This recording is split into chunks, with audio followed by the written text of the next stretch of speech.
we were sort of debating whether I should read something or not. I might just read just a little sort of bit of the book to just remind you of it. And then I'll sort of tell you a little bit about myself and then answer some questions. Or actually, maybe I should tell you a little bit about myself first. I grew up in Massachusetts, in a little town north of Boston on the ocean.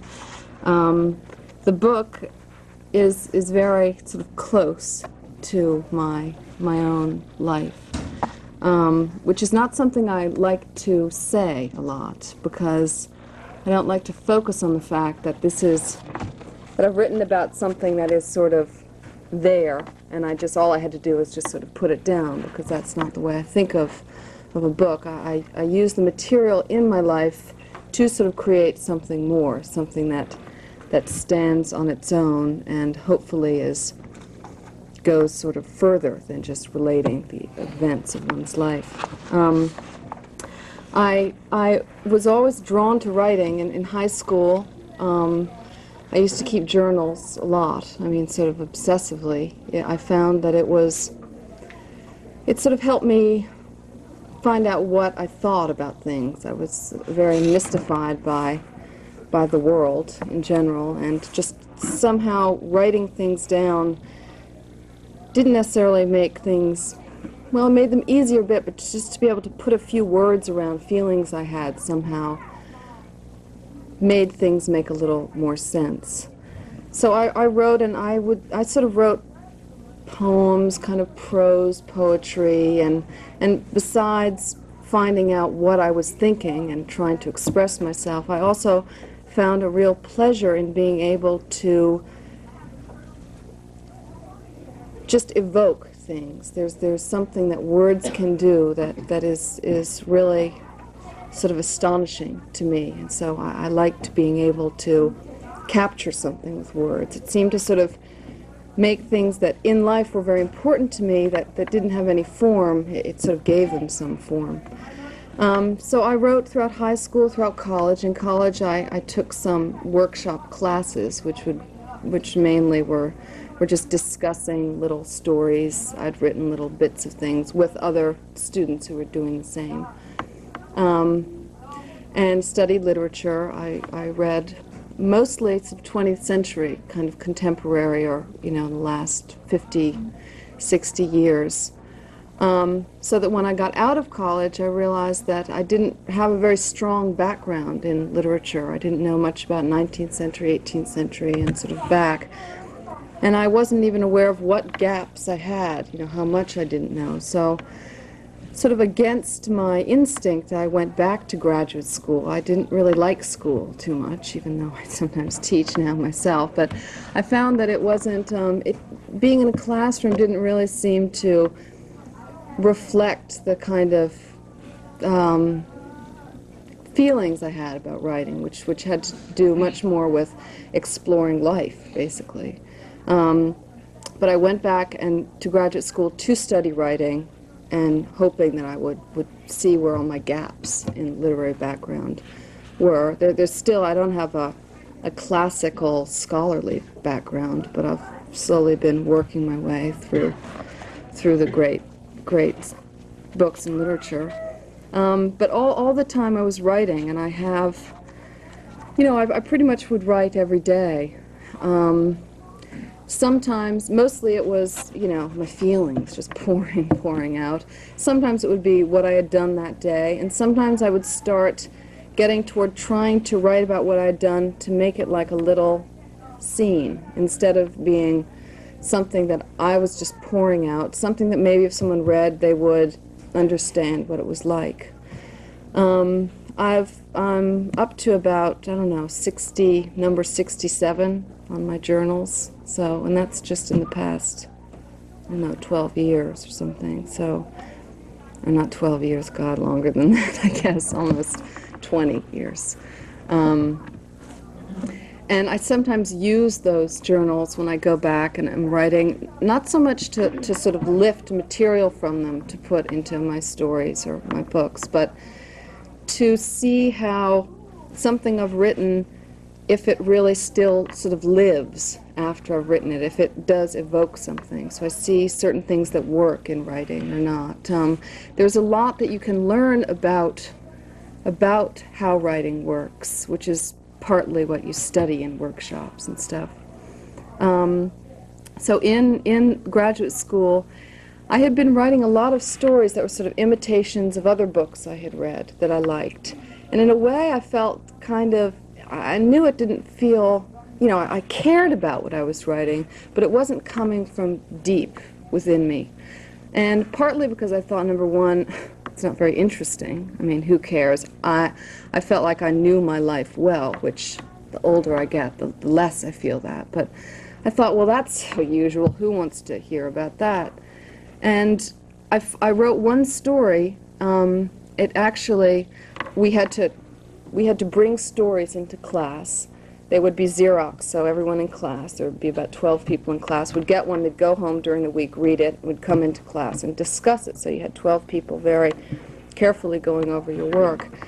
And I didn't have a story. I mean, I was working on a story, and then I had a fever, actually. I had a cold. And, that sort of delirious way you have these sort of strange dreams, and they're very vivid, and it wasn't really a dream I had, but I was remembering something sort of stuck in my mind about this sort of picture of children on a February sort of late afternoon. It's getting dark outside and there aren't many lights on in the house, and they're all hiding in this closet with their mother. And I sort of thought that image meant something to me. But I thought, well, I've got to write a whole story. I've got to set the whole situation and scene in order for someone else to understand what that means. Because in and of itself, it really doesn't mean anything. So that's sort of how the story evolved. And it was the first time that I sort of broke into the world that was much more personal to me, which had to do with my own childhood and my own background. So I used the elements that were very, very close to me. And then suddenly, different other scenes sort of occurred to me, and I started to write other stories sort of around that scene. In Thanksgiving Day, it was a grandfather at the head of a table at Thanksgiving suddenly losing his marbles, basically. And in The Navigator, it was the sort of power of the sound that a beer top can have just going off. So that's usually how most of the stories I write sort of evolve. I hope you have more questions than what I've kind of gone over. But I'm just going to read the end of Accident. For those of you who haven't gotten to the story or forget, it's mostly about Sherman and Chicky, who are the two youngest Vincent boys. Sherman, they've gone to a party, and Sherman has gotten very drunk, and he's given Chicky a ride home, who's nervous to get into the car because he is drunk. And he gets out right when they're very close to home, and he hears Sherman continues driving on, and he hears the crash, and his car has hit a hydrant quite near their house. So Chicky runs up, he has blood on his face, and he says, stay there, I'll go get help. So he goes to his sister and her boyfriend who are at home. His father and older sister are asleep. So they come out on the porch, but Sherman has already stumbled sort of up the driveway. He's there. And Caitlin, who's the sister who's upstairs, says, what's going on? And they're, be quiet, don't wake up Dad. God forbid that Dad know anything bad is going on in the family. And Caitlin sees that there's, that it looks bad, and goes to wake up their father. So this is their down on the driveway. Delilah turned, frowning into the shadows. Sherman, what are you doing? He's stumbling around. He had gotten on Minnie's bike and started to pedal away, weaving across the driveway, his knees jammed against the handlebars. Gotta go get the car, he said. I'm waking Dad, said Caitlin from above. The window went rattling down. "Hal," Delilah pleaded. Hal and Chickie were still on the porch. "Will you come help?" Hal went down onto the driveway. From the edge of the light came the clatter of the bike falling over. In one motion, Sherman righted it and got back on. Hal strode over and grabbed the handlebars. "Come on, buddy," he said. "We'll get the car later." Sherman took a look at him and shoved the bike out from under himself. It wheeled away and toppled over. He headed off blindly in the opposite direction. Hal took him by the shoulder and led him up to the porch. Caitlin came out in her bathrobe. "Dad's coming," she said, moving to let Sherman and Hal pass. In the hall, Sherman broke away. "Let me go," he said. He bowled off toward his room. Hal and Delilah rushed after him. He went faster. Right by the steps leading down to the playroom, they caught up with him and tried to drag him back to the kitchen. He tripped and fell. Caitlin and Chickie, still back in the hall, couldn't see what happened, but they heard Sherman thudding down the steps. "Oh, my God," Delilah said. "He's going to kill himself." Caitlin touched Chickie gently. "Are you all right?" He nodded. Mr. Vincent appeared at the banister upstairs, a blue towel wrapped around his waist. "Quick, Dad," cried Caitlin. "He needs help." Mr. Vincent descended the stairs, not saying anything, frowning. They followed him down the hallway. Delilah said, "He won't listen. He's all cut up." Everyone crowded onto the landing. Down on the playroom floor, Sherman was floundering to his knees. "Can you get up here?"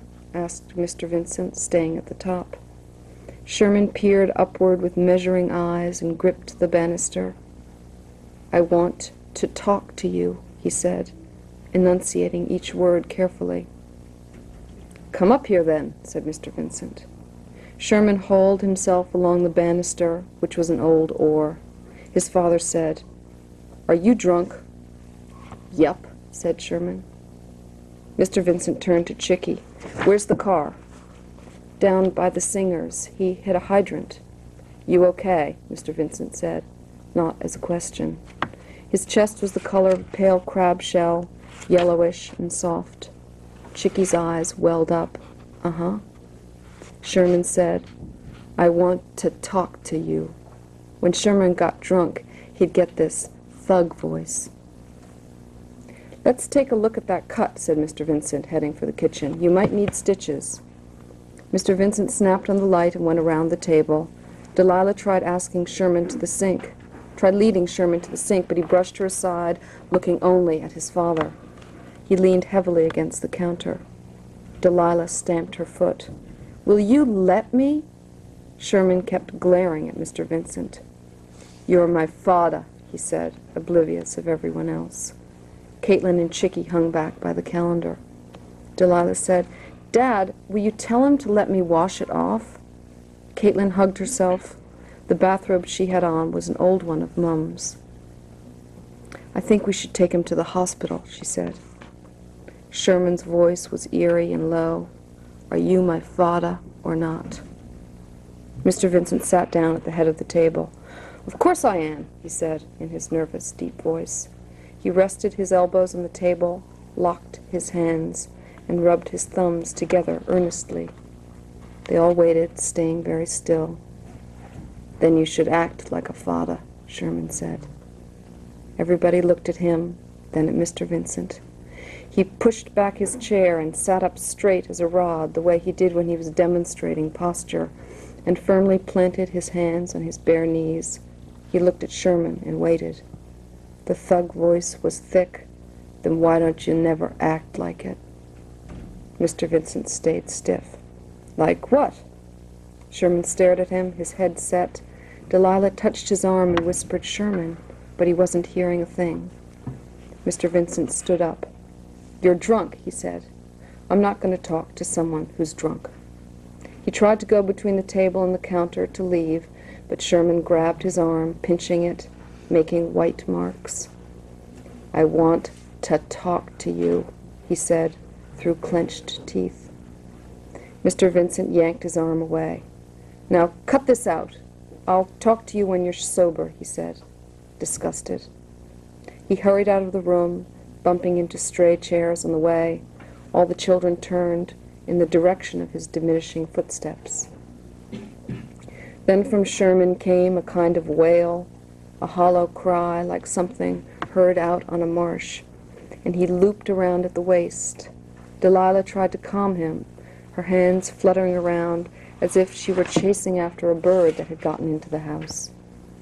Caitlin let out a sob and clapped her palm over her mouth, staring at Sherman. Chickie looked at her. It was like when their mother died. When you first heard the news, when it first hit you, it was like that. You couldn't breathe. It was as if the devil had appeared for an instant and you couldn't breathe. Sherman kept up his wail, his shoulders swaying. As she watched him, Delilah's eyes got wider and wider, and then she began to cry softly. She touched him, saying, "Oh, Shermie, oh, honey." Then she got taken over by her own crying and turned to Hal and put her face into his chest, and her shoulders shook up and down, and her neck showed where the hair parted. Chickie stepped past them and went to the back door and opened it and stood there. The crickets outside, a million of them, were ticking, reek, reek, reek, in the dark. He turned back around. Then it wasn't the same anymore as when their mother had died. It wasn't as if you had seen the devil only in a flash. It wasn't as if he had appeared for an instant and then was gone. Now the feeling was this, that the devil had swooped down and had landed and was lingering with them all, hulking in the middle of the kitchen table, settling down to stay.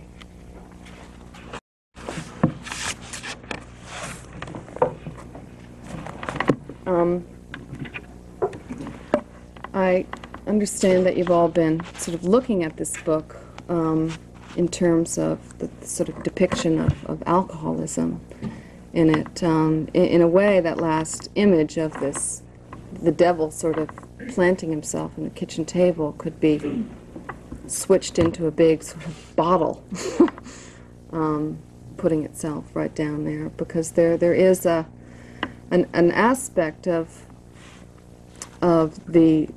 a large aspect of the Vincent family's troubles that can be directly sort of related to there being a disease in the house.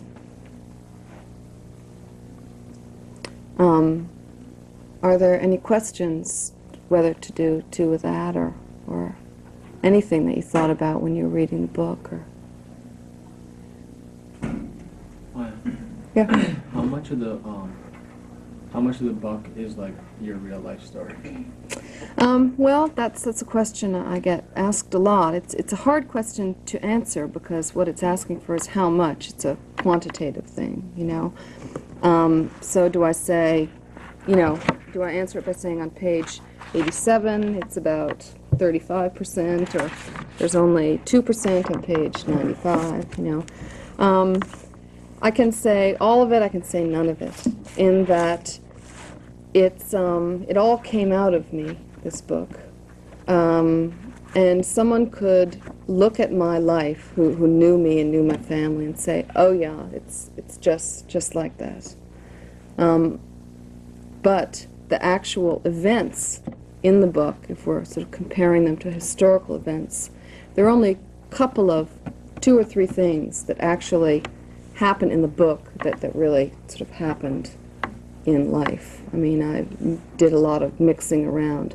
I do have, there are 7 children in my family, so, and my mother was killed, so those things are real.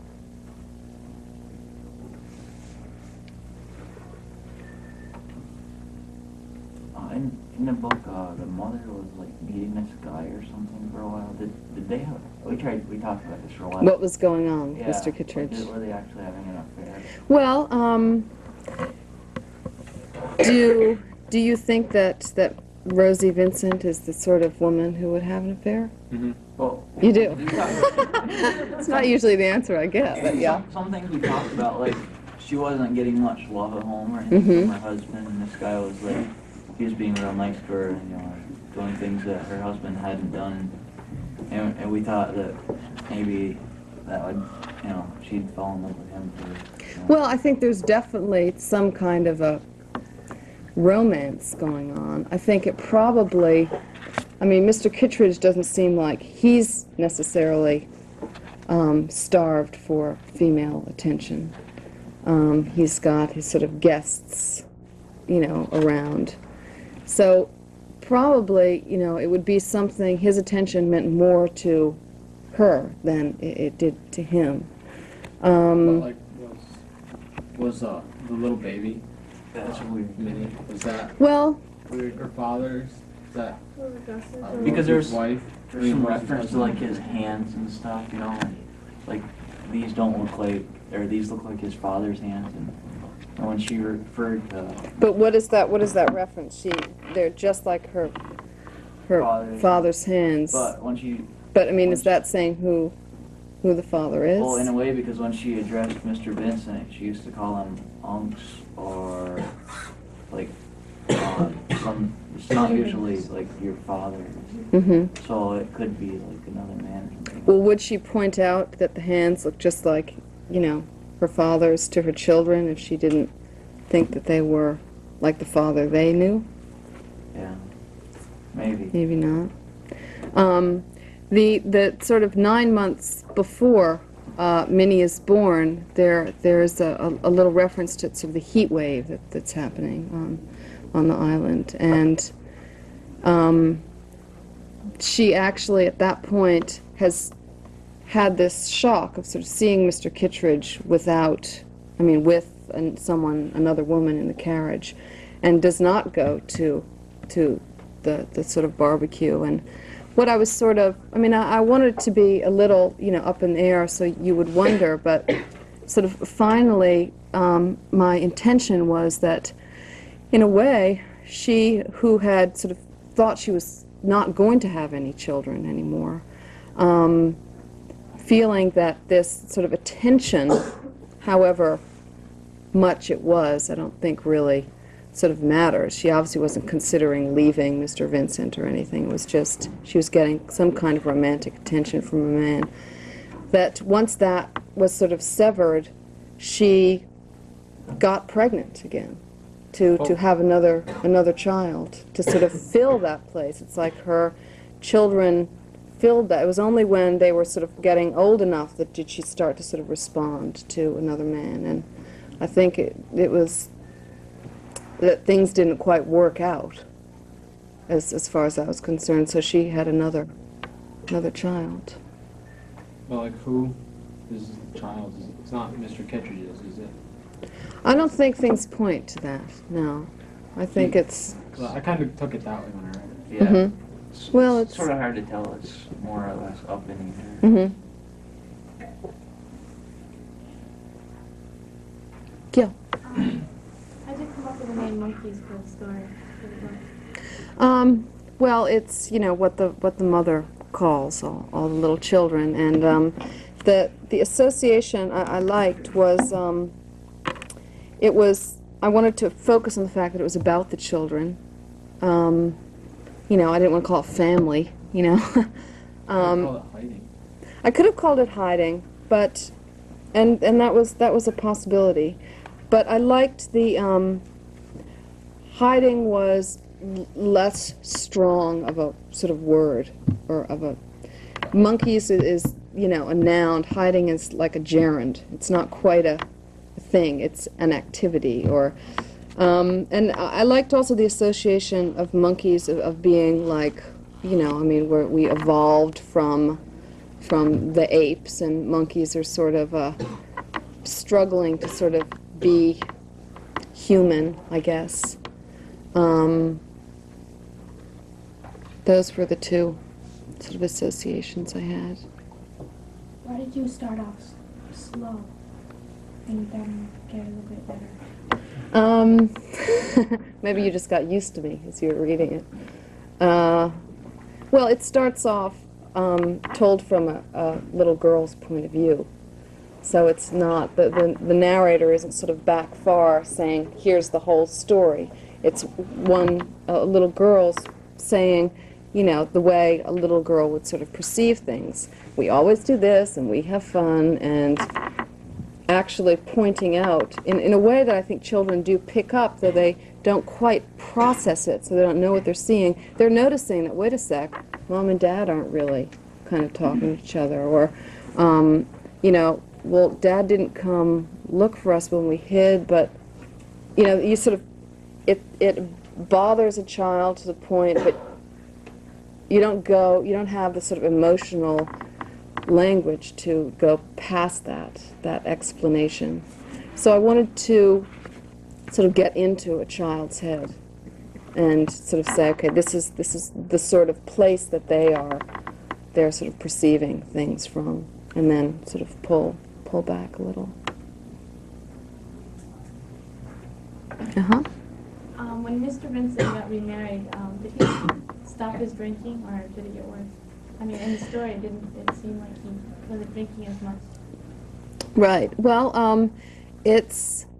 I didn't really, I was focusing, there's only sort of one story, the last story, that he doesn't, in which he's, I think in a way, though, I actually was looking at the sort of list, the thing up there about all the stories, tracing the drinking throughout, and then in Thoroughfare I thought, no drinking. I thought I should have put in just one little thing that, he had a beer or something, because, yeah, he would still be drinking, it possibly because he's remarried, the children, at least in a short-term way, could think, okay, she can look after him in the same way, that it sort of assumed their mother was always doing. Yeah. Do you think mom committed suicide, or did she just get him in the trunk? Well, there's Sherman sort of raises that point. I think that again, I don't think, in the same way, I don't think she's a woman to sort of have maybe a romance, but not sort of an affair. Not something really.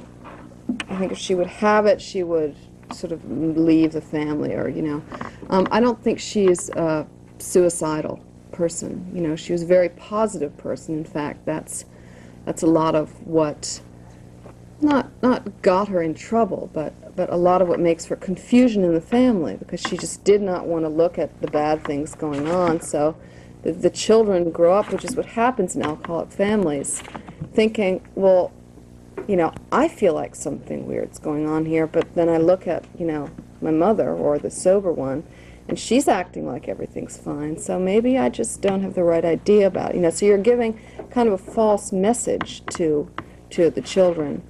I think she was, as she got older, and her children were really what she sort of poured most of her life into, and as they were getting older, I think she was starting to feel a little more, there's a scene that Sophie comes in on her and she's crying in the afternoon, that maybe her difficulty with her marriage or dealing with her husband's drinking was starting to get to her a bit. And not that she would have planned to, kill herself, but accidents, there's, there's feeling about accidents that they don't happen totally out of the blue. That perhaps she was maybe driving a little more quickly than she normally would have because she was feeling a little more anxious about things, so she was distracted. And the train hitting her was very much of a sort of fluke thing, but usually if someone approaches a railroad tracks, even if the signals aren't working, you will sort of slow down. But so in that little strain of kind of recklessness maybe, or not paying attention, there was something a little destructive in it. And I think the boys being, kind of adolescent and unhappy, zeroed in on that little sort of strain they felt. And as a way of expressing their own anger to their father for having drank.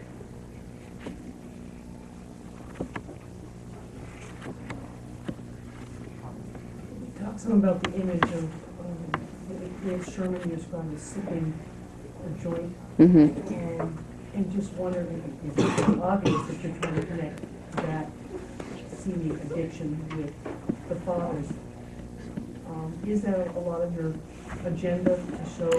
Yeah, definitely. I mean, throughout, as the children are older in the book, they're definitely following in sort of inebriated, footsteps.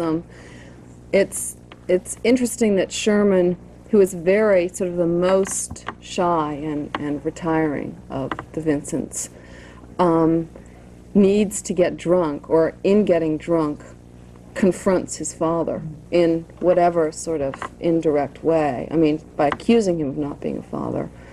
In a way, he's presenting him, he's saying, look at me, you're not being a good father because I'm here drunk.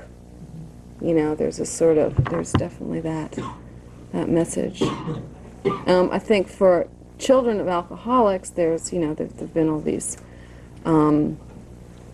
tests and, things proven that children are more susceptible to alcohol if their parents are alcoholic, whether it's a physiological, genetic kind of connection or just psychological. You're going to be more likely to drink.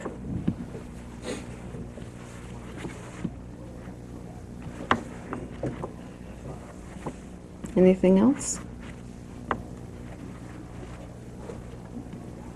I know one of your questions was about you spent a lot of time speculating with Mr. Kitchen, but the other was the wallet, Gus and the wallet. Oh, yeah. Allowances. Well, what did people think about that, the wallet? I thought that he took the wallet and hid it just so that maybe he could get more attention. By finding it, his reward would be getting attention. Right, right. Good. Well, I mean, that's what Or maybe he thought that his father would give him money for finding it. Well, I think the attention part of it is more. Money in and of itself seems to be sort of something that the children are kind of worried about, like he's spending maybe too much money on them, or he's worried about the money, so it becomes he steals the wallet, hides the wallet or whatever, instead of, his golf balls or something, because that's not something that the children are as sort of worried about. That would be, in a way, if you really want to stretch it, you could say he's hiding the wallet as if to say, don't worry about, the money, or, let's not let that be a factor here, but also to get some attention. He could have also thought that if he took the father's wallet, that he would go out buying beer. Right, right. Yeah, it just wouldn't be sort of a factor. Huh? He wanted attention from his father. Mm-hmm.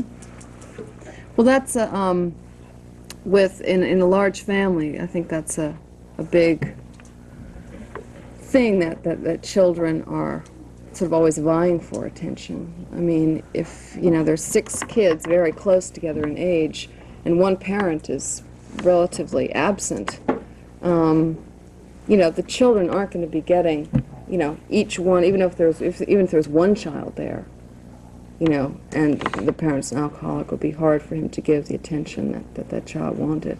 So to have 6, you're competing with all the others, and, that makes for a lot of strife in a family. The mother, of course, was bending over backwards, and she happened to be a very sort of ebullient kind of character, so she could make it seem like it was all okay, I'm going to read one of the stories out of Monkeys.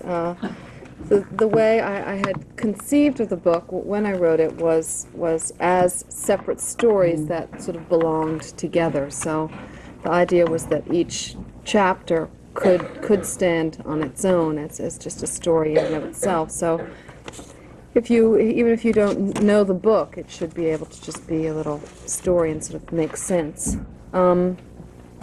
This is in the middle of the book. There are a lot of Vincent children. Sophie and Caitlin, who are the 2 oldest girls, are the ones who sort of figure most prominently in this one. Wildflowers. Maybe we should help her, said Sophie, sitting on the window seat of the front room. The open windows let in the luffing of sails and the clanging of halyards, but louder than that were dishes making a clatter in the kitchen. She hasn't asked, said Caitlin with a smile. Their feet, barely touching, did not move. Out in the harbor, sailboats were circling one another, tacking this way and that, positioning themselves before the starting gun. Kids in rowboats shot jackknife sprays with their oars, while other kids watched from railings above. Mum passed by the living room and out the door. Sophie and Caitlin heard her squeal in the wind and rolled their eyes. She reappeared on the dock carrying a plate of brownies in one hand and a vase of flowers in the other. Her dress fluttered about her, the vase bent back like a torch. It was part of it for the ladies giving the Saturday race teas to bring flowers, usually from their own gardens, careful arrangements of dahlias and zinnias and sweet William. Mum had brought wildflowers, loosestrife and buttercups and Queen Anne's lace. There was no space for a garden at the Vincents', with the dock in front and Main Street just up the steps. The vegetable garden was in another place entirely, so Mum gathered flowers up island. She found fields everywhere shimmering down to the sea, flowers scattered and random, not boxed inside walls. On her bedside table, she kept a small vase, always fresh. She's feeling her oats, said Sophie, watching Mum head for the clubhouse at the end of the dock. Inside the mahogany darkness, other bright dresses were crossing back and forth. She thinks she needs to say hello to everyone in sight, Caitlin said. Upstairs along the hall, a series of doors slammed in the draft, one after another. Guess who must be racing today, said Sophie. Caitlin, studying the scene, nodded. The crowd that showed up 2 hours later at the clubhouse was not large, but it was dense. Everyone clustered together. They'd known each other a long time. Beneath the pyramid of yachting flags were familiar tennis hats and faded salmon shorts, warped topsiders and yellowing socks. Short lime green skirts, fashionable anywhere else in 1970, were here on North Eden nothing new. They were what the ladies wore and always had worn, playing golf. Apart from the crowd, slumped against the tackle shed were the wayward teenagers in torn blue jeans and Indian prints. Caitlin and Sophie, among them, snuck drags from a furtive cigarette. Mum was sitting near the clubhouse doorway in front of a silver samovar, handing cups of tea upward with napkins pressed beneath. Chickie, the youngest Vincent, was waiting near her elbow for a cookie. According to their grandmother, Chickie looked exactly like Dad. She had said the same thing about each baby, as Mum had had them, 7 of them, one right after another. Caitlin and Sophie, the first babies, had been dressed in blue for the first years of their lives, in honor of the Blessed Virgin. Mum had been taught by nuns. After her 7th baby, she stopped listening to the Pope. She was 39 years old now. Her last baby, Chickie, was 6. And for the first time since marrying Dad, she had no little fists clutching at her hem, the way they would in department stores. "Hold on," she'd say, before weaving off through crowded aisles. "Just one," she whispered to Chickie. He snuck a cookie from the china plate. Around the corner, kids were lined up for ice cream, being scooped out of a cardboard tub by freckled Amy Haffenreffer, who preferred the company of children. Out on the thoroughfare by the spindle, the last of the sailboats were tacking into the finish line, each at a different angle, all at a heel. Caitlin nudged Sophie. Mum was pouring a cup of tea. The man next to her had a grayish-white spot on the back of his dark head, and Mum's eyes were lit for brightness. When her sister Grace visited, sitting on the porch in her smart wool dresses and silk kerchiefs and black sunglasses, telling New York stories, Mum would get that look, giggling now and then in an odd, excited way. The first time the girls had seen it had been years ago, in the lamplight, when they'd spent the night in the cabin on Boxed Island. Mum came flying out of the cricket darkness, her nightgown luminous, a fiery look in her eye. She was panting. On her way to the outhouse, she'd seen a fox, a silver fox. It streaked across my path, she said. Her hands trembled and toyed with the ruffle at her neck. Her pupils were lit in bright points from the oil lamp. No such thing, said Dad, thumping at a flimsy mattress. Mum stood there transfixed. She turned to her babies, all 6 of them in diminishing sizes, rolled up in flannel sleeping bags. As silver as the silver Orient, she said. It was from a story they all knew, one Mum had read to them, about the train that took off from its tracks and flew over the Alps. Later, when the cabin was dark, Caitlin and Sophie heard Mum and Dad mumbling across the room. Oh, they'll forget about it by tomorrow, Mum said. But they didn't. It was one of those things they remembered and mentioned now and then, about that time the silver fox streaked across Mum's path, and how her eyes were lit, not with fright, and how Dad said there was no such thing. When Mum handed the man a cup of tea, the look was there, thrilled. Wilbur Kittredge had his collar turned up against his tanned skin. He was the head of a large international company. He made bombs. The Kittredge estate was set high on a bluff of North Eden. The main house had a long porch that overlooked the bay where humped islands scattered off into tiny dots. The estate had stables, an electric fence, and guest cottages, and a walled-in garden where stone satyrs huddled, ears pointed, fingers secretly at their lips. They had exotic animals, antelopes, and a snow leopard and crocodiles and special guests. A Balinese fire dancer had performed under the moon. An American Indian had constructed an authentic teepee. The topiary garden was designed by an Italian monk to depict a tennis match. A man sculpted in privet served a green ball to a sculpted woman in a flared privet skirt, crouched at a slender privet hedge. Each year the Kittredges had a clam bake, invited the whole island, all the summer people, that is, and certain islanders who knew who they were. But the main attraction was the carriages.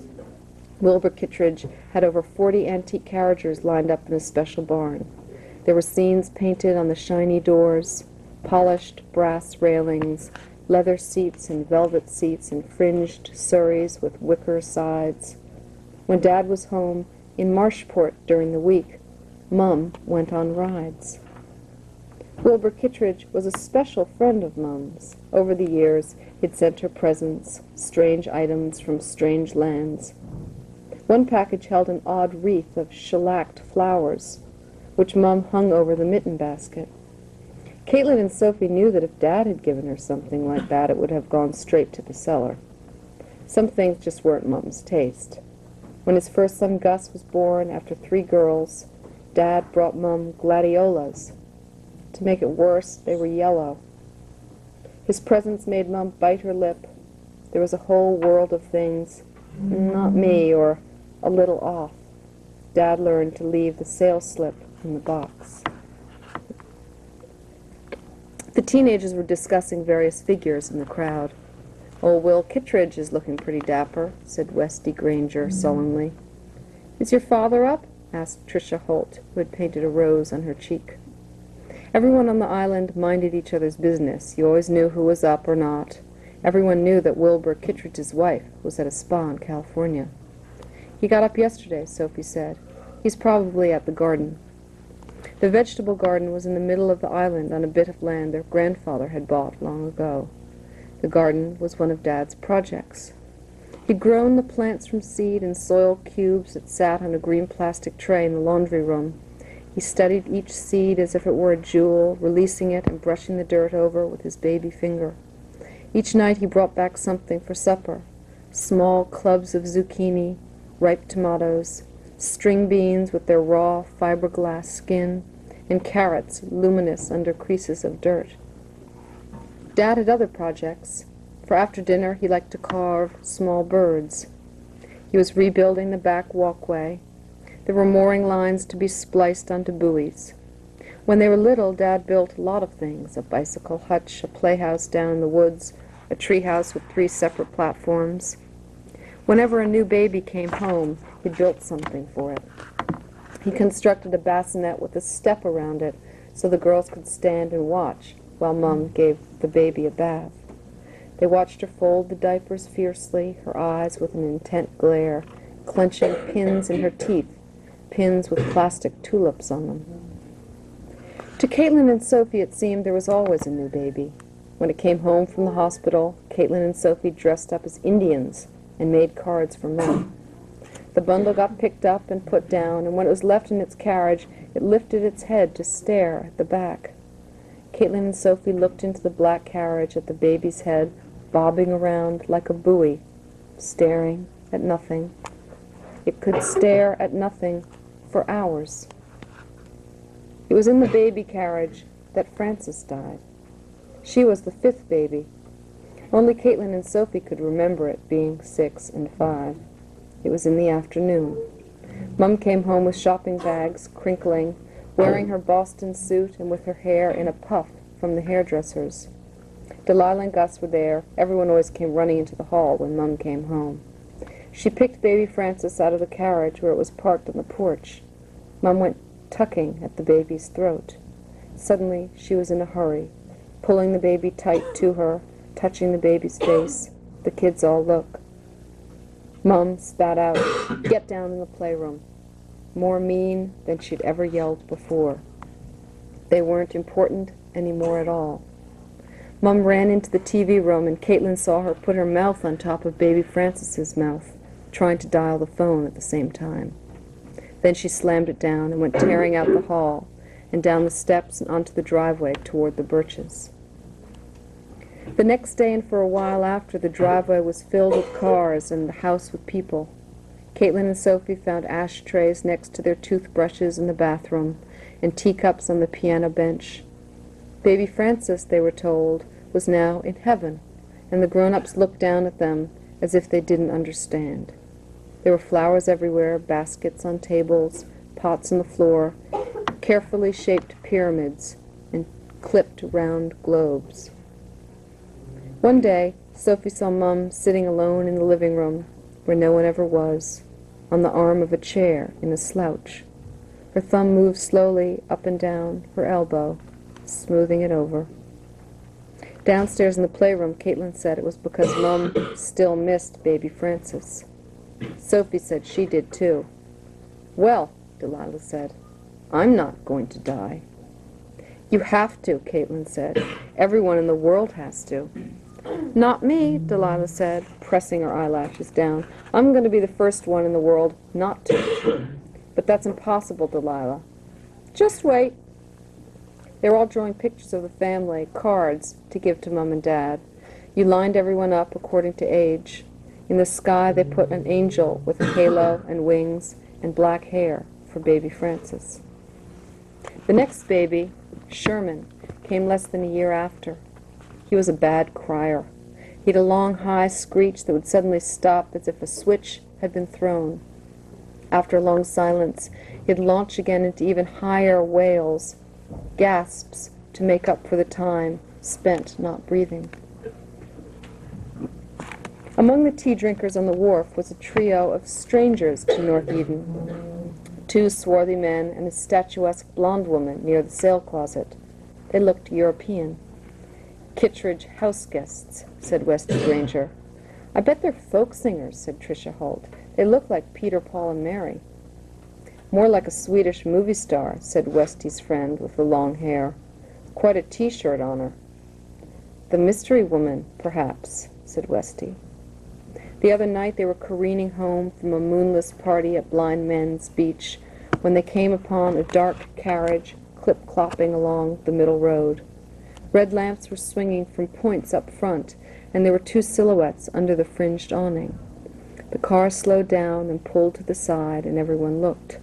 Next to Mr. Kittredge was a woman with a hat on. Caitlin dug her elbow into Sophie's rib. A thin fly whip passed across the rosy lights, waving them on. Westy screeched forward and began to sing the chorus of an anti-war song, and everyone joined in. The fact that Mr. Kittredge made bombs did not, according to Mum, mean that he was bad. She recognized the bad guys. She threw her shoe at Nixon when he was on TV. She distributed leaflets after the bombing of Cambodia and gave cocktail parties with Patricia Meyer, the only other Democrat in Marshport, to raise money for their candidates. Years before, on a tour of the Capitol, they visited their senator, and afterward Mum brought Caitlin and Sophie to visit Mr. Kittredge. Mum liked to look at other people's houses. While she was touring the greenhouse and the collection rooms and the new addition, Caitlin and Sophie swam in the Kittredges' slate pool without anyone watching, something they'd never done before. None of the other Kittredges were there, but they never were. The afternoon air was hushed, with only heat bugs going, and when it started to rain, the girls slipped into the pool house. It had an automatic ice maker and ceramic elephants under glass tabletops, cushions trimmed in bamboo patterns, and a pair of tusks taller than the girls guarding the doorway. Silver frames showed the blonde Kittredge daughters in bathing suits, waist-deep in turquoise water, glinting gold jewelry. When Mum and Mr. Kittredge got back, he lifted a trap door and led them down cement steps into a cement room, the bomb shelter. In the corner were boxes of dried foods stacked up like bricks. Of all the things she saw, Mum said, the glass orchids were her favorite. Mum always told the girls her favorite things. Wilbur Kittredge poked his head out of the clubhouse door and waved to the two men and the blonde woman. They appeared amused with their surroundings, observing the scene with an air of irony. Wilbur Kittredge seemed to share their private joke and greeted them warmly when they joined him. Mum turned in her seat to be introduced, her shoulders stiff, her smile polite, and her eyes, lightning quick, taking it all in. Before dinner each evening, Caitlin practiced her driving. She and Mum took the loop by the vegetable garden with the windows rolled down. Lumbering down the rutted road, the station wagon would scrape its fender on the deep holes, making Mum wince. This evening after the race tea, when Caitlin looked over, Mum's face was pensive. A few strands of hair were caught in the side of her mouth, but she didn't brush them away. They drove by the pond, choked with lily pads and high-blown weeds, and past the fence Dad had made.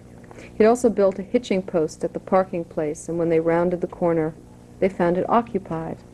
Tied up to it was a horse and carriage. "Oh," said Mum, sitting forward. The glint in her eye showed that she knew the carriage, and well. It was one of the smaller carriages, with the black hood curving over a double seat, no windows. The horse's long face was close to the car, its blinders out like absurd shutters, staring at them. Further back in the gray shade of the bonnet, they could see the back of Wilbur Kittredge's head and the silvery spot on it. Behind him, with a different glow, was a white T-shirt arching upward. "Turn around," Mum said. Caitlin shifted into neutral, and the engine roared. "Back up."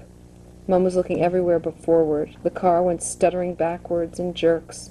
Once around the corner they stopped and switched places, and Mum drove home. The wind dies down at that time of day, and the bay past Clam Cove, its mud flat shiny, was pearly and still, a silk tablecloth with sailboats sitting on top, motionless. "I didn't think we should get any nearer," said Mum after a while. "Those are especially spirited horses. They spook." The crease in her forehead hinted at deeper knowledge. Whatever it was, she kept it to herself. Not long after, the island fell under the spell of a heat wave that wouldn't let up. It lasted for the rest of the summer. A limpid air hung over the glassy thoroughfare, which remained undulating and languid and pale blue. Screams and splashes could be heard day and night as kids ran drumming off the floats. Over the Labor Day weekend was the Kittredges' annual clam bake, but the Vincents didn't go. Dad had played too long on the golf course that day and was out with heat stroke. He shut himself in his room, pulled the shades down, and lay in the dark. Mum, who sometimes went to parties without him, this year did not feel up to it, and went to bed early, too. At the end of the summer, the Vincents returned to Marshport, and once again Wilbur Kittredge's postcards appeared on the hall table, greetings from distant lands like Peru or Zanzibar or the Seychelles Islands, cheerful notes dashed off in a loose, large hand, unsigned. The following spring, after her 40th birthday, Rosie Vincent gave birth for the 8th time. It was a girl, Miranda Rose. Everyone was excited. There hadn't been a baby in the house for years.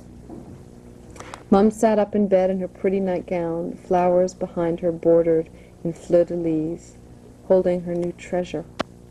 Everyone hovered around, knocking against the dust ruffle, lying diagonally at her feet. Mum gazed into the infant eyes, seeing their strange clarity. She touched the tiny nose. She uncurled the fiddlehead fists and showed them to everyone lolling around. "You see," she said, "her father's hands exactly." Then came the feeding. They watched her unbutton the nightgown and feel inside for the bosom. After fixing it to the baby mouth and satisfied with it, she looked up. Caitlin and Sophie saw it, that wild look, only this time there was something added. It was aimed at them, and it said, "There is nothing in the world compares with this." The eye was fierce, the baby stayed fast. There is nothing so thrilling as this. Nothing.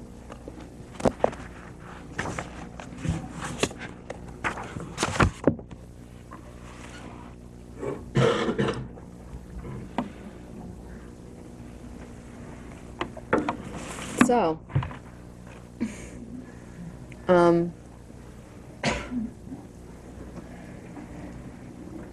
I understand there's some, people have some theories about Mr. Kittredge and Rosie Vincent. What are sort of the possibilities, or what feeling do people have about that?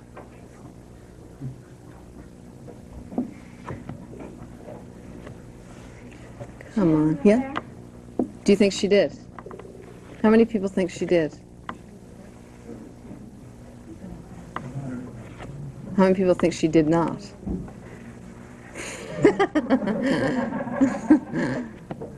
Interesting. There's a whole group of people that don't know. Well, it's something that I sort of intentionally didn't want to, sort of come out with and say one way or the other. It's not really the way I write. I find that if you write something with sort of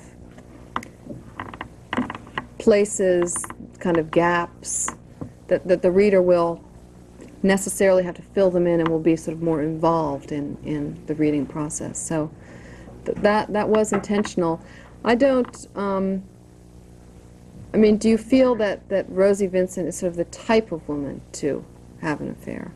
No. And yet, you think she still did?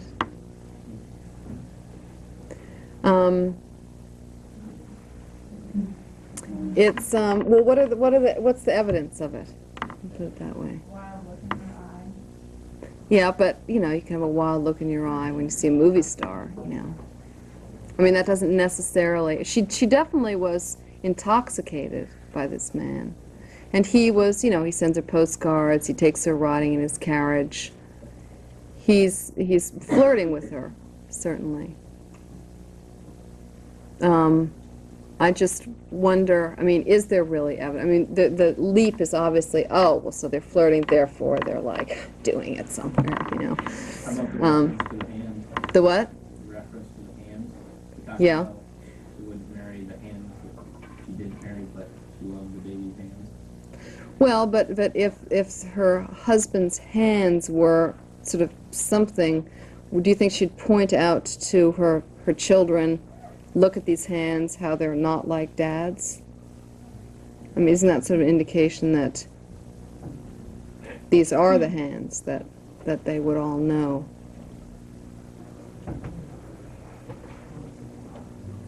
I mean, that was sort of the idea. My sort of intention with that is not to, I mean, the fact if something has gone on between her and Mr. Kittredge, certainly. But it's something that she is disappointed by. I mean, it obviously, whatever it is, the tension she gets from him, she feels, you know, kind of thrilled by it. But when she sees that he's got some other sort of girl in in his carriage, that kind of, she sort of stops then. She doesn't go to the clam bake. You know, she normally would go by herself, but this time she doesn't. I think to her, I mean, to this woman, children are sort of fill a kind of gap for her. I mean, it's this man's flirtation has kind of crept in at a time when the kids are kind of getting a little older. She doesn't have to give them quite that much attention, and maybe she's, you know, looking for attention of, you know, more personal or sexual attention. And when that's kind of, she gets sort of a slap in the face, it's like she sort of goes back to, oh, well, you know, I'll have another kid then. I mean, otherwise, that look at the end, her sort of fierceness in saying, this is actually the thing I should be doing, not flirting with bomb makers. Which is partly, there's a lot of insistence there. She's a woman who definitely tries to feel that what she's doing is you know, she will block out things that maybe don't fit right into how she'd like to think things as being. Yeah. Why did you pick the style of writing? Well, I didn't really pick it.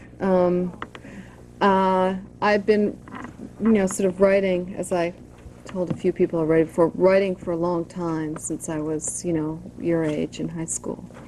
Doing a lot of sort of journal writing and basically finding out kind of what words can do and finding out sort of what I thought about things. And it was just, I found it helped me sort of locate where I was.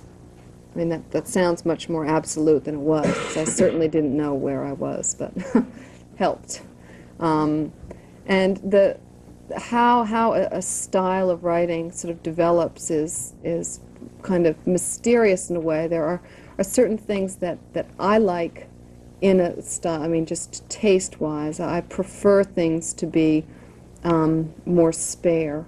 I mean, if you can have one sentence that will evoke sort of the same scene as 3 sentences describing the same scene, but with more information, I prefer the one sentence because it's sort of clearer, and I think it has kind of more power sometimes. You know, the telling detail will sort of resound more than 6 details, you know, in a row. So I definitely try to. I mean, this book is quite short. I probably wrote sort of, I don't know, 5 or 6 times as much kind of information. Say 4 times as much. You know, I took out about sort of 3/4 because it's just too much kind of junk, you know, or it just wasn't appropriate. And you know, it's not like you would have gotten more. You would have known more what was going on. You would have just had more to wade through, I think. So that's partly why. I also, in the writers that I read, I think this happens much more instinctively than deliberately, that when you read a writer, they write in a certain way that really you can sort of really respond to kind of internally. and there's something about the way the language goes that makes sort of sense to you, and I think you pick it up. Though there are a lot of writers who I love, that I don't write like at all, but the things that I don't know why things stick. It's I can't explain it. Yeah. How do you define your style of writing? Well, luckily I don't have to. Well, it's been called minimalist, which is sort of a kind of contemporary tag for it. It's usually used to connote when something is sort of spare, when there aren't a lot of details used, or the details are used to convey something rather than a long descriptive sentence saying, this man, he was a bad alcoholic, a minimalist, supposedly. I mean, I'm not up here to defend the label because I don't really like it, but would say this is what he drank every night for, instead of describing in the abstract. I prefer to sort of think of my work, if I needed to have, as a contrary label, because people seem to like labels, to think of like brevity as more of what I do, like a brevetist. It's just not minimal. There's a connotation of minimal as being less than something, and brevity does not have that same sort of connotation. So, yeah. What happened with the wallet? Did Gus steal the wallet, or did he on the vacation? What was your intention to? Well, what was your impression first? I thought that he probably, I don't know. Well, it seemed like he had stolen it maybe, and just, I don't know, taken some money. I don't even know. It didn't say anything about it. What other people think about that? Gus and the wallet. I think he took it and hid it where he knew where he could find it, so when he found it, he'd get a reward because he wanted money to say, I wanted allowance. So I think he purposely hid it where he knew no one else would find it. So he took it and hid it. And what else would he, yeah? Well, I think that he took it, but not because of for money or anything like that. I think he wanted attention from his father. Yeah, well that's more what sort of I intended. The fact that he took the wallet itself as being a, the fact that it was money. It would be different if he had taken, his father's watch or something. The wallet is kind of a loaded symbol, and they are on vacation. There is this sort of tension in the family. Can Dad afford it? Or we feel a little bit, the children feel a little guilty that he's spending this money. So I think there was kind of a slight part of it that's maybe he was thinking, let's hide it, sort of remove money or wallets from the situation, or let me control it, and I'll find it, and it will be gone, and I'll find it.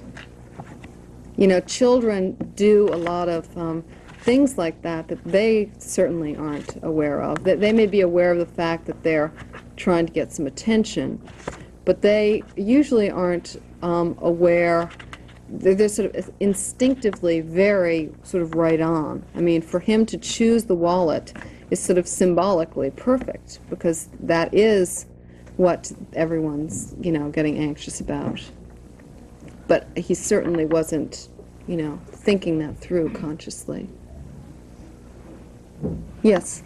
In the first chapter, you started out writing in the first person, and then you switched to the third person. Did you do that purposely? Yeah, I did almost everything in the book on purpose. That I did that because I wanted to. That story necessarily needs to be told from a child's point of view, and it would be possible to put it in the third person and still have the language be that of a child. But I wanted the perspective to be very clearly just hers, because she's telling a story that she thinks she's sort of chattily saying, and this is what my family's like, and Dad's like that, and Mom's like this, but the information that's coming across is that something's not quite right here, you know. There's definitely some sort of alienation between the parents, or dad's not quite, and I sort of wanted to explore a little the tension between how a child will sort of explain something in terms that make it seem like everything's fine, and yet is noticing those things that aren't really fine. The Thoroughfare, actually, when it was first published, was published in the first person, from Sophie's point of view. And one of the sort of characteristics of it in that way was that Sophie never reflects. There's no self-reflection at all. I wanted to sort of convey that kind of stunned state that you can be in when, you know, some tragedy has happened. You're sort of shell-shocked in a way. So to put it into the third person, which, since everything else had been in the third person up to then, it just seemed sort of right in the book. I didn't have to change anything. I just changed I to she. Yeah. Is any of this true? Like, do you relate to any of this? Do you have any brothers or sisters?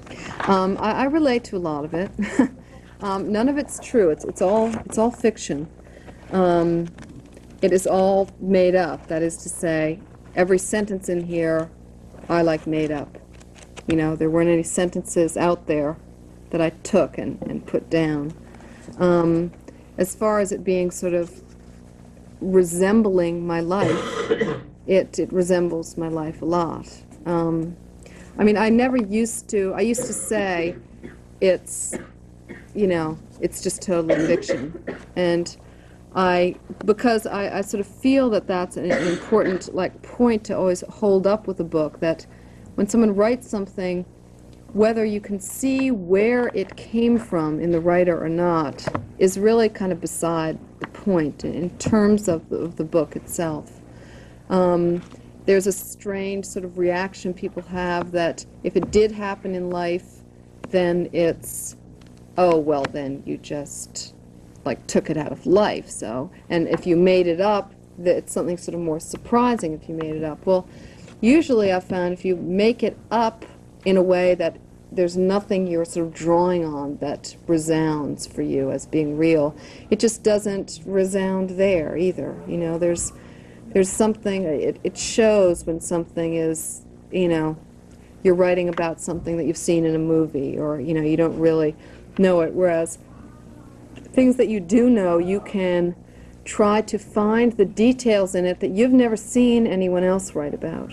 You know, that you wanted, you know, I mean, things that families have been written about forever, you know, but you want to kind of till a little bit of new soil, so you go and you think, okay, in that situation, what's something that no one ever really says anything about that way? It's So when you're writing about people our age, it's so realistic. It's like exactly, you know, at the parties and stuff that you're about.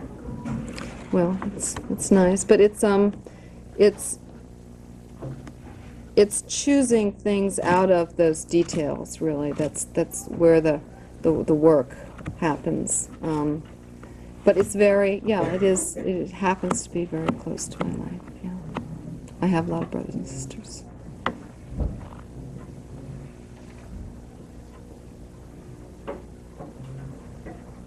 Thank you.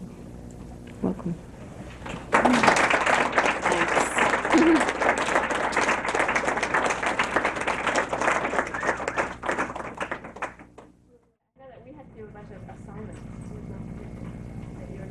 Right. Before I think we find a story, a conclusion, or not a conclusion, but an epilogue.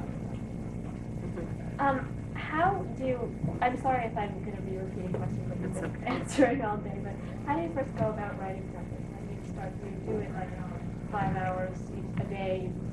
Well, now I write full time. That's all I do. I mean, it's occasionally something like this. I have an office away from my apartment, and I go to my office at around sort of 11 o'clock. I mean, I usually try to make a few phone calls in the morning. New York is sort of operates on the phone, so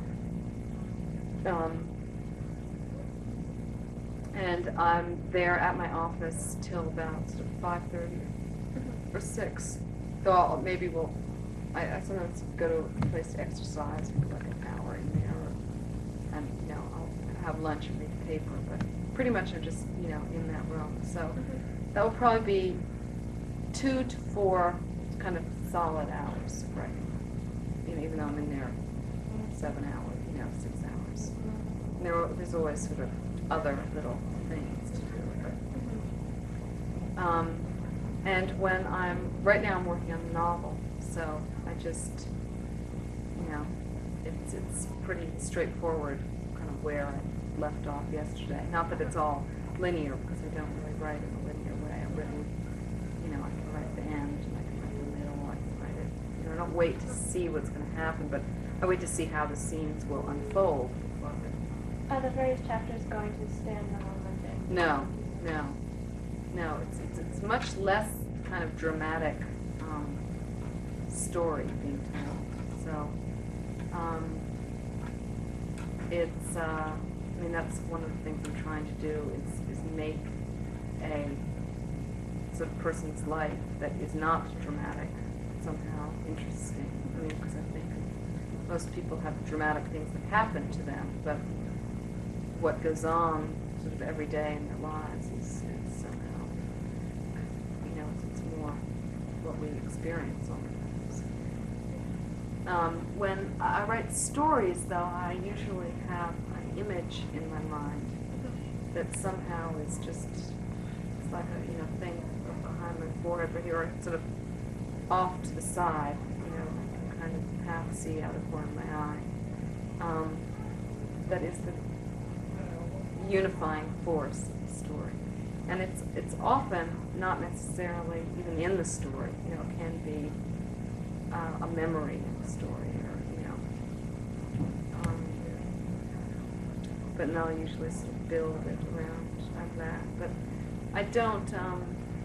I write very much sort of in pieces, like a mosaic. I can write a paragraph, I can write 3 pages, I can write a sentence.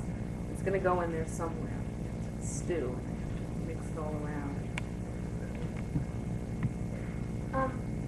What do you think is the best kind of criticism that someone can get about writing? What do you feel is that can help someone? Most productive. Yeah.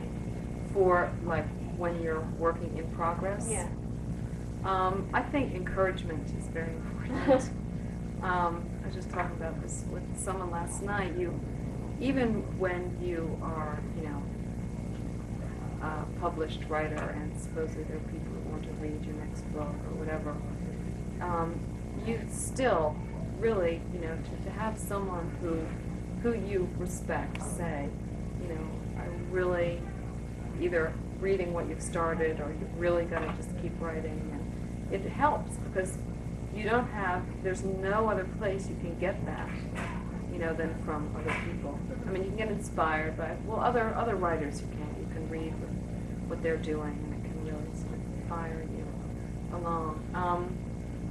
I think that as far as negative criticism, I think that it's important and this isn't something that anyone else can do for you, it's something that you can get used to as a writer, which is thinking of your work as something that not only is separate from you, but is you're making it in order to be separate from you. And to think of it sort of more objectively that way. It takes a long time to do that, because if it's at all important to you, you're going to really care. You're going to take it very hard when someone says, oh, but I really don't like this person. This doesn't really matter. And when you're thinking, that's my heart you're talking about. That's my soul there. I'm not going to.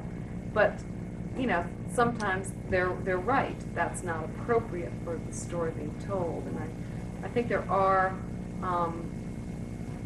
is criticism you can get from the story that will just help it work better. Nothing to do with your own personal things that you like and stuff, but just what that story is. So to get a lot of feedback, and to learn also that there is, this is the reason why workshops, when they work, you're getting, 12 people's reaction from it. And if all 12 of them say, I couldn't understand when this, you can figure, okay, maybe you didn't really get across. When 5 say, oh, I thought it was okay, and 7 say, well, I didn't understand, you can decide, do you want to be clear to everyone, or, this is obviously something that not everyone's going to know. And what you do is just refine your own sensibility and sort of hone down your own objectives. And you learn that there's kind of a license with fiction, with art, with painting, that people can just say, you can be, Picasso, someone can say, well, I just really don't like it. And that has nothing to do with the value of the piece, though for that person looking at it, it doesn't have any value, I mean, theoretically. So there's always that aspect to it. And you can say, well, there are writers throughout history that were not appreciated by, anyone. And then, were sort of rediscovered.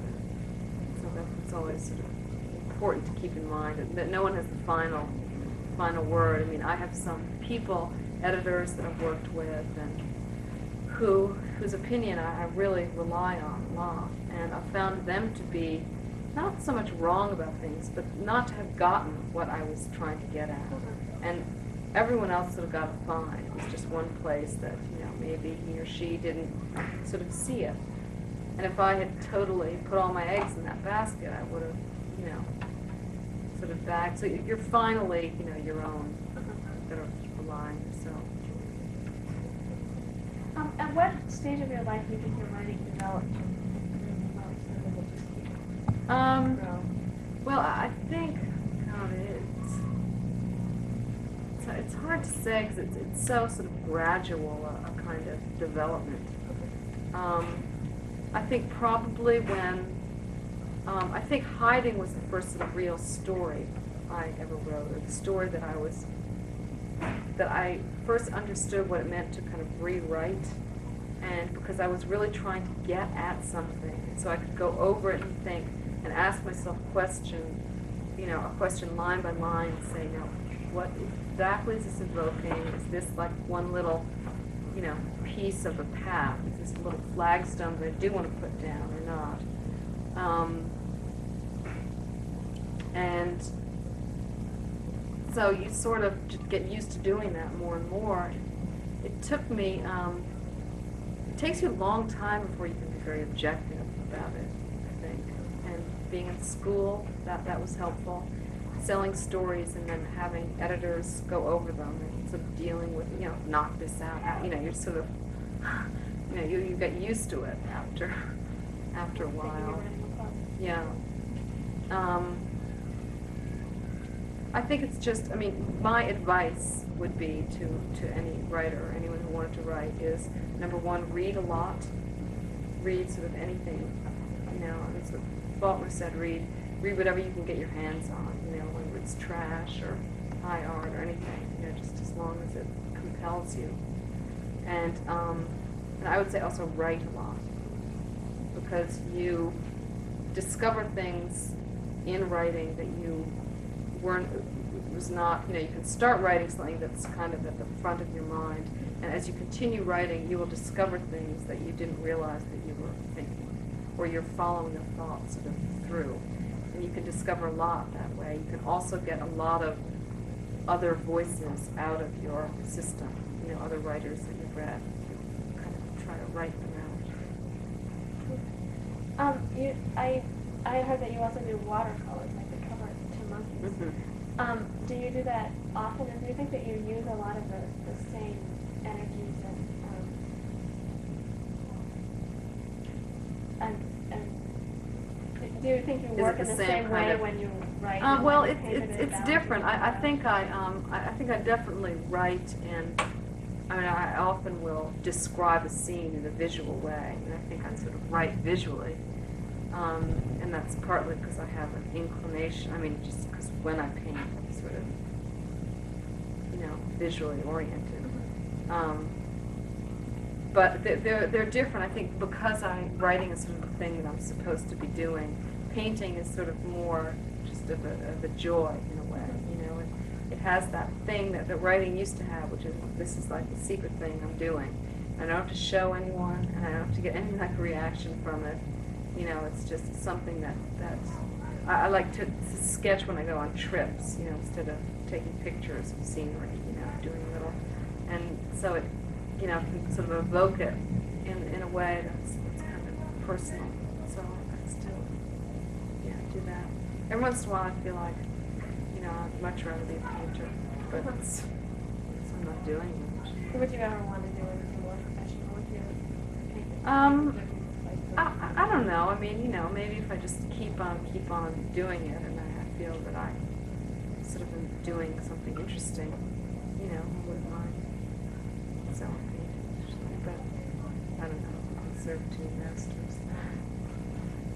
Okay, well, thank you very much. I know it was a long day of answering questions, but it was good to talk to you. And I think that it's always good to hear. Are you a writer yourself? Well, I'm not published. But Yeah, I mean, no. yeah, I like writing. Uh-huh. I have a meeting this afternoon if you'd Uh-huh. like to stop by and the newspaper. So I think I actually spend more hours of my day writing than probably Uh-huh. anything else because school. Just normal brain. Mhm. But yeah. So yes. Carry on with the other topic. You know what we're talking about. You know, yesterday when the woman asked you whether a lot of your work was autobiographical or not, I kind of cringed because it's such a, I'm sure it's such a hard question to answer. I think you did it really well. I've been asked it a lot. Yeah, because I think, I know from my experience, either everything's autobiographical or nothing is. Right. Or there are parts that are so subtle that you don't know. Right. Well, I think it's a mix. I think some things you can point to and say this is very much based on historically, you know, real thing, and this one is much more based on, you know, putting elements that weren't there together, but those are real. You know, I mean, there are degrees. It's something that people are fascinated by for some reason. I guess it's because you sort of want to know, well, where did that story come from? You know, instead of just, well, it came from many different places. You know, that's not an answer people like. You know, they want to know. You know, well, was that really a real thing? Okay. You know, it also, I think, when you're writing yourself, when you see, I mean, I remember I never knew any writers or anything growing up. You know, I don't. You know, I'd read writers' biographies and stuff, but I never like spoke to any. And I remember, you know, I was 22 or 3 years old when I went to graduate school. And I remember going to a class where there was a writer. He had published books and stuff, and he spoke like a normal person. He didn't speak. I mean, I literally was shocked. You know, and that gave me this sort of hope. I thought, oh, you don't have to be like this sort of godlike, you know, creature. You know, Talk the way you write. yeah, right, exactly. In fact, this one man who was a teacher of mine had a terrible stutter, which is why he wrote, you know, because he just couldn't express himself speaking. I just thought of another question. Do you ever feel like you use writing as a way of just getting things out of your system? Like, I know you mentioned that with other writers, but just as a way of kind of exercising. I think that's definitely why I started to write in the first place. You know, trying to just get something off your chest, you know, out of your heart, or partly to sort of make it real, but partly to get it off of you, you know. And writing does have a, you know, there is a, I hate using the word therapeutic value to it because it makes it sound like, you know, it's sort of a self-help occupation, but there is a just intrinsic value to being able to put words around feelings that you have. There's a kind of relief to it. Release. But that's only one like step toward writing anything. Well, thanks again. Okey-doke.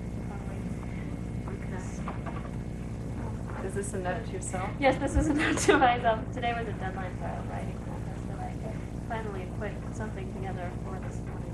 Do you know Raymond Carver's stories at all? I've never read any of his, but I've heard of them. Yeah, they're beautiful, beautiful stories, and I saw a photograph of one of his. He had like little tiny scruffy little notebooks, and there was one page in the notebook that said, "Write a story."